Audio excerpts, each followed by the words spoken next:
जपणाऱ्या उपचार पद्धतींवर ते विशेष भर देतात। आणि आता आपण डॉक्टर अजिता केंद्रे यांच्याविषयी जाणून घेणार आहोत। डॉक्टर अजिता केंद्रे या अनुभवी रेडिएशन ऑन्कोलॉजिस्ट आहेत। त्यांना या क्षेत्रात तब्बल 12 वर्षांहून अधिक प्रदीर्घ असा अनुभव आहे। त्यांचं एमबीबीएसचं शिक्षण पूर्ण झालं नागपूरच्या IGGMC मधून आणि पुढे त्यांनी DMRT आणि DNB या पदवी संपादित केल्या। त्या नॅशनल अकॅडमी ऑफ मेडिकल सायन्सेसच्या सदस्य आहेत।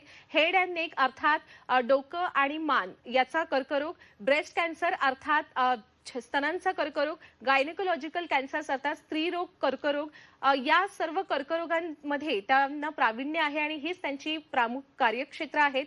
आधुनिक रेडिएशन तंत्रज्ञानाच्या सहाय्याने अचूक, सुरक्षित आणि अवयव संरक्षण करणारे उपचार देण्यावर त्या विशेष भर देतात। आता आपण अजिबात वेळ न दवडता दोन्ही डॉक्टरांकडून कर्करोगावर सर्वसमावेशक उपचार याविषयी माहिती जाणून घेणार आहोत। सुरुवातीला प्रशांत सर आपल्याकडून जाणून घ्यायचे, मी असं ऐकलंय की कर्करोगावर उपचार करताना